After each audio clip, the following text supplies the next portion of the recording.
घारी सूरत की बहुत ही ज़्यादा फेमस स्वीट है, जिसे चंदनी पड़वा के दिन यानी कि शरद पूर्णिमा के दूसरे दिन खाने की परंपरा है। घारी को भूसू के साथ यानी कि नमकीन के साथ खाया जाता है।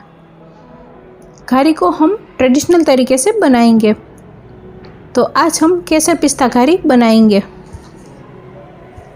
ये खाने में बहुत ही ज़्यादा डिलीशियस लगती है और आप घर पर शुद्धता से इसे बना सकते हो। तो आइए केसर पिस्ता घारी बनाना स्टार्ट करते हैं।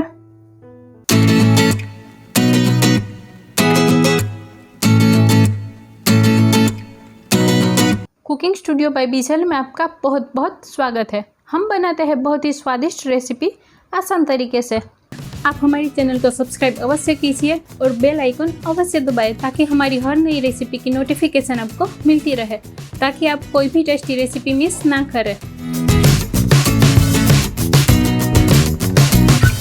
घारी का अंदर का स्टफिंग बनाने के लिए मैंने यहाँ पर 500 ग्राम मावा लिया है। तो मावे को पहले हम ग्रेट कर लेते हैं। तो एक छलनी से मैं यहाँ पर मावे को ग्रेट कर रही हूँ।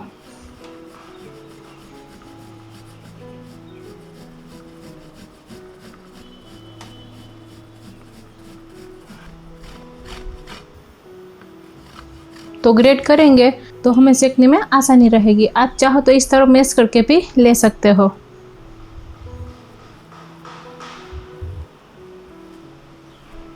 तो सारा मावा मैंने ग्रेट करके रख दिया है और जो बड़ा पार्ट था वो उसे मैंने हाथों से इस तरह मैश कर लिया है।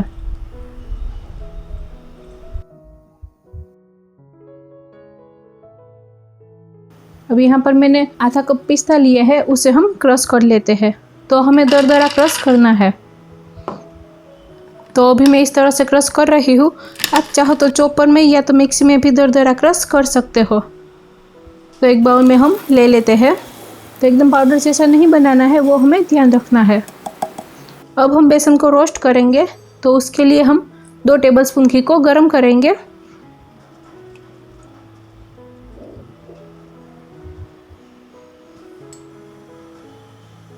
तो यहाँ पर मैंने आधा कप दरदरा बेसन लिया है, वो हम घी में ऐड करेंगे। अगर दरदरा बेसन नहीं है आपके पास तो आप रेगुलर बेसन लेकर उसमें 1 टेबलस्पून सूजी ऐड करके ले सकते हो। तो एकदम धीमी आंच पर बेसन को हम रोस्ट करेंगे और कंटिन्यूअसली बेसन को चलाते रहेंगे ताकि ये नीचे से जले नहीं और अच्छी तरह से हम इसे सेक पाए। तो एकदम हल्की हल्की खुशबू आए तब तक हमें इसे सेकना है। तो तकरीबन 5 मिनट जितना इसे सेकने में टाइम लगेगा, पर कंटिन्यूअसली चलाते हुए हमें सेकना है। तो आप देख सकते हो कि ये अच्छी तरह से सेक के तैयार है। हल्का सा कलर भी चेंज हो गया है और घी भी इसमें से अलग होने लगा है। तो एक बाउल में हम ले लेते हैं। अब हम मावे को रोस्ट करेंगे, तो उसके लिए एक पैन में हम 1 टेबलस्पून घी ऐड करेंगे।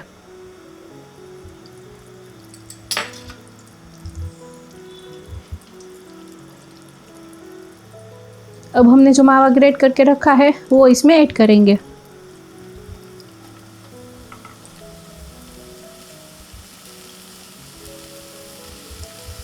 तो गैस की फ्लेम को मैंने एकदम स्लो ही रखा है।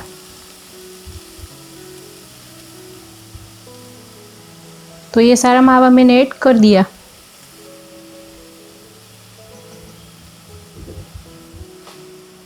अब एकदम धीमी आंच पर ही मावे को भी अच्छी तरह से हमें सेकना है।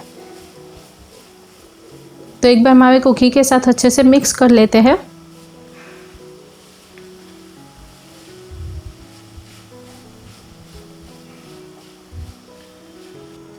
तो देखिए मावा अच्छे से मिक्स हो गया और हल्का सा गर्म हो गया है। तो अब हम उसमें 1 टीस्पून जितना केसर लिया है। ये केसर से कलर और फ्लेवर बहुत ही बढ़िया आएगा, क्योंकि हम केसर पिस्ता घारी बना रहे हैं ना। तो जैसे जैसे मावा रोस्ट होता जाएगा केसर अपना कलर छोड़ने लगेगा, तो धीरे धीरे केसर का कलर भी मावे में आता जाएगा।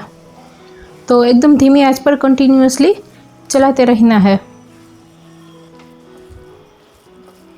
तो धीरे धीरे मावा जो है वो लूज होने लगेगा और केसर जो है वो भी उसका कलर छोड़ने लगेगा। तो आप देख सकते हो कि धीरे धीरे केसर का कलर मावे में आने लगा है। तो लगभग 8 मिनट जितना इसे सेकने में लगा है और केसर का भी बहुत ही बढ़िया कलर आ गया है। तो यहाँ पर हमने कोई भी फूड कलर वगैरह कुछ भी यूज़ नहीं किया है। तो अच्छे से सेक चुका है मावा। गैस को हम बंद कर देते हैं और मावा जल्दी से ठंडा हो जाए इसके लिए एक बाउल में हम ले लेते हैं।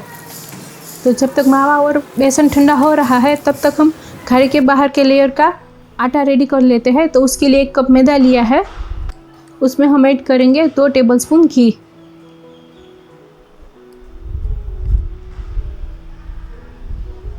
तो पहले घी को मैदे के साथ अच्छी तरह से मिक्स कर लेते हैं। तो पहले घी को मैदे के साथ अच्छी तरह से मिक्स करना ज़रूरी है, तभी उसका जो ऊपर का लेयर है वो क्रिस्पी कर पाएंगे।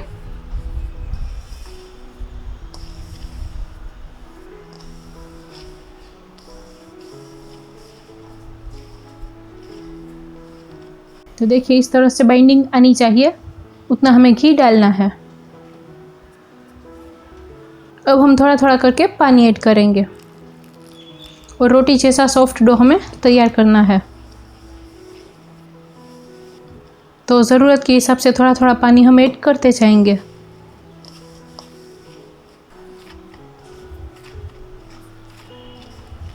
तो सारा आटा अच्छे से जुड़ चुका है। अब हाथों में हल्का सा घी लेकर के फिर से मसल लेते हैं। तो रोटी जैसा सॉफ्ट आटा हमें तैयार करना है। देखिए बिल्कुल इस तरह से सॉफ्ट आटा तैयार करना है। अब हम इसे ढककर 10-15 मिनट ऐसे ही रहने देंगे और 80 ml में से इतना पानी बच गया है, इतना पानी हमें लगा है। अब मावा और बेसन भी अच्छी तरह से ठंडा हो गया है, तो रूम टेम्परेचर पर ही इसे ठंडा होने देना है। तो मावे में हम बेसन ऐड करेंगे,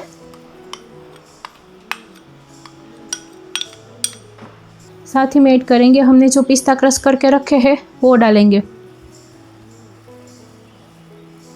साथ ही में इलायची पाउडर लिया है, तो 1.5 टीस्पून इलायची पाउडर हम ऐड करेंगे। साथ ही में ऐड करेंगे 1 कप बूरू, या तो चीनी को दरदरा पीस कर भी आप ले सकते हो। तो सारी चीज़ों को मिक्स कर लेते हैं। आपको अगर ज़्यादा स्वीट खानी हो तो थोड़ा सा बूरू ज़्यादा भी ऐड कर सकते हो। तो बूरू आपको मार्केट में आसानी से मिल जाएगा।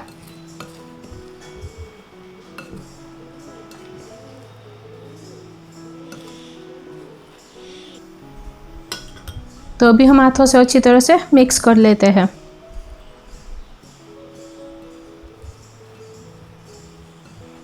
तो देखिए सारी चीज़ हाथों से अच्छी तरह से मिक्स मैंने कर ली है और इस तरह का बाइंडिंग आना चाहिए। अगर नहीं आ रहा है तो आप थोड़ा सा घी या 1 चम्मच जितना दूध भी ऐड कर सकते हो। तो देखिए बिना मोल्ड के अगर आप बना रहे हो तो थोड़ा सा इस तरह हाथ में ले करके पेड़े जैसा शेप दे दीजिए। इस तरह से प्रेस करते हुए बनाना है। देखिए या तो टिक्की जैसा शेप दे दीजिए।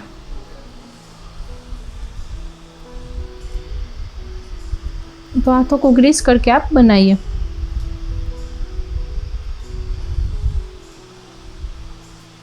देखिए अभी मैं मोल्ड में बनाने वाली हूँ। तो यहाँ पर मैंने मेजरिंग कप का 1/4 कप आता है वो लिया है। अगर वो आप नहीं ले रहे हो तो कोई भी छोटी कटोरी का माप भी लेकर बना सकते हो, जिससे कि सारी घारियाँ एक जैसी बने। तो मोल्ड को मैंने घी से ग्रीस कर लिया है। अब ये मोल्ड में थोड़ा थोड़ा स्टफिंग हम डालते जाएंगे और इस तरह चम्मच से प्रेस करते जाएंगे ताकि अनमोल्ड करने में आसानी रहे। तो अच्छी तरह से प्रेस करते हुए हमें फिल करना है।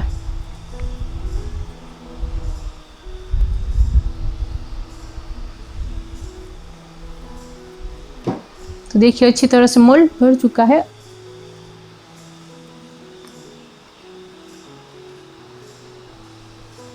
अब हल्का सा टेप करेंगे तो आसानी से निकल जाएगा। तो ज़रूरत के हिसाब से मोल्ड को ग्रीस करते जाइए और इस तरह से बनाते जाइए। देखिए इस तरह बनाएंगे तो सारा स्टफिंग एक जैसी साइज़ का बनेगा। इस तरह बनाएंगे कोई भी मोल्ड लेकर तो सारी घारियाँ एक जैसी बनेगी। तो इस तरह मैंने सारे स्टफिंग में से रेडी कर लिया है।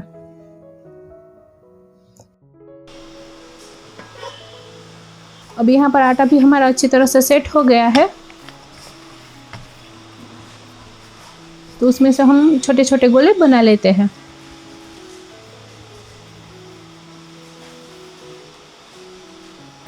अब हम इसे बेल लेते हैं। तो पूरी से हमें पतला बेलना है।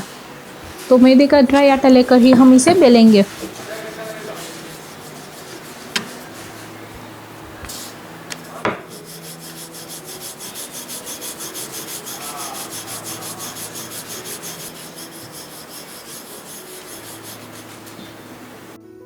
तो देखिए इस तरह से पतला होना चाहिए।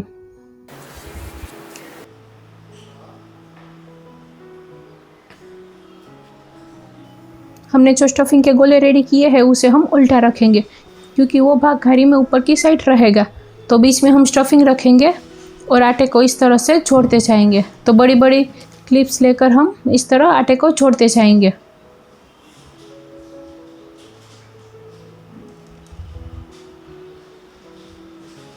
तो बहुत शांति से ये प्रोसेस करनी है। तो हल्का हल्का खींचते हुए हम आटे को ऊपर की तरफ सेट करेंगे।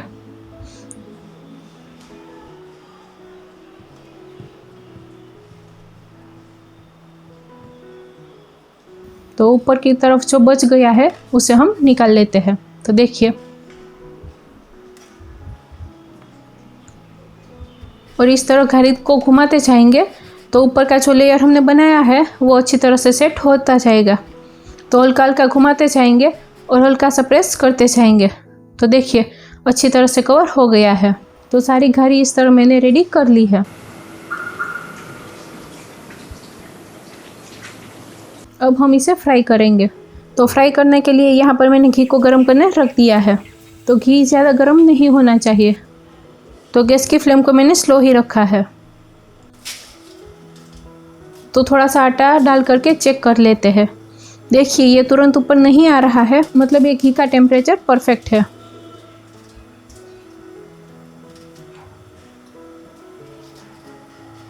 तो निकाल लेते हैं। अब घी के अंदर इस तरह छेद वाला चम्मच रखेंगे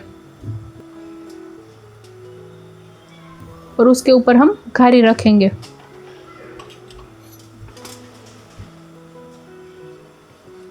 और उसके ऊपर एक दूसरे चम्मच से घी डालते जाएंगे ताकि नीचे से और ऊपर से अच्छी तरह से फ्राई हो जाए। इस तरह ऊपर घी डालेंगे तो घारी फ्राई हो जाएगी, क्योंकि अंदर का लेयर तो फ्राई नहीं करना है, वो ऑलरेडी पका हुआ ही है। तो हमने जो ऊपर का मैदे का लेयर किया है उसे ही फ्राई करना है। तो ये घारी को फ्राई करने का तरीका है। आप डायरेक्ट तेल में नहीं डाल सकते, क्योंकि हम अच्छी तरह से फ्राई नहीं कर पाएंगे, वो टूट भी सकती है। तो सारी घारी फ्राई होके रेडी है। तो ठंडा होने के बाद हम घी से कवर करेंगे। तो आप चाहो तो इस तरह से घारी के ऊपर घी डालकर भी इसे कवर कर सकते हो घी से। तो सारी घारियाँ एक प्लेट में रख दो और ऊपर से इस तरह से घी डाल दो। तो आप इस तरह करना चाहो तो इस तरह भी कर सकते हो।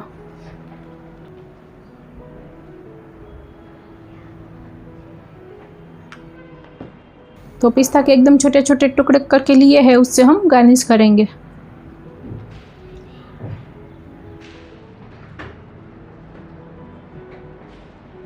और कुछ केसर के धागे रखेंगे। अब दूसरा तरीका भी मैं दिखाती हूँ। तो यहाँ पर मैंने जाम खंभाड़िया का जो घी आता है वो लिया है।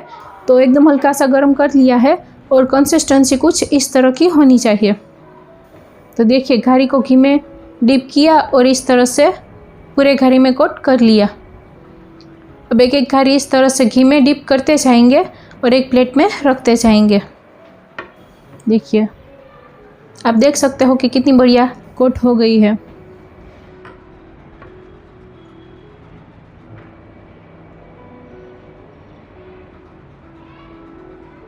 अब दूसरी भी मैं करके दिखाती हूँ। अगर आप नॉर्मल कोई भी घी लेते हो तो उससे हल्का सा फेंट लीजिए ताकि घी की कंसिस्टेंसी कुछ इस तरह की हो।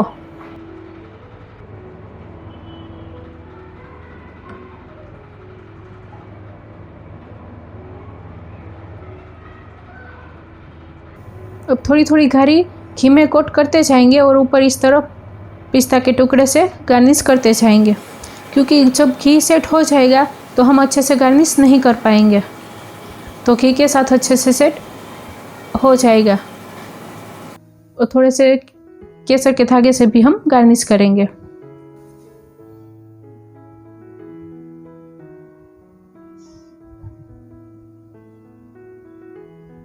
तो बाकी की घारी भी इसी तरह से मैं रेडी कर लेती हूँ। देखिए इस तरह से मैंने सारी घारी रेडी कर ली है। अब 2 घंटे इसे ऐसे ही घी को सेट होने के लिए रखेंगे। आप चाहो तो इसे सेट करने के लिए फ्रीज में भी रख सकते हो, तो फ्रीज में फटाफट सेट हो जाएगा। अगर बाहर रखते हो तो एटलीस्ट 2 घंटा आपको बाहर रखना पड़ेगा। अगर ज़्यादा गर्मी हो तो थोड़ा सा ज़्यादा टाइम भी लग सकता है घी को सेट होने में।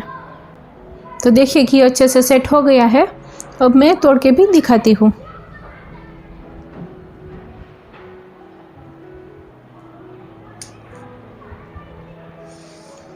देखिए कितनी परफेक्ट घारी हमारी बनकर तैयार हुई है और कलर भी बहुत ही बढ़िया आया है और इसका फ्लेवर भी इतना मज़ेदार आ रहा है कि इसको देखते ही मुंह में पानी आने लगा है। तो देखने में भी ये इतनी इंटरेस्टिंग लग रही है, तो सोचो खाने में कितनी डिलीशियस होगी। तो इस चंदनी पड़वा पर आप घारी ज़रूर बनाइए और हमारी रेसिपी कैसी लगी वो हमें कमेंट करके ज़रूर बताइए।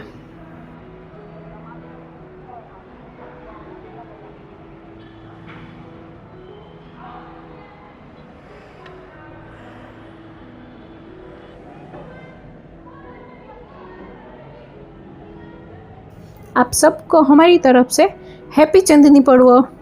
तो केसर पिस्ता घारी की सामग्री नोट करना चाहो तो कुछ इस प्रकार है। Thank you.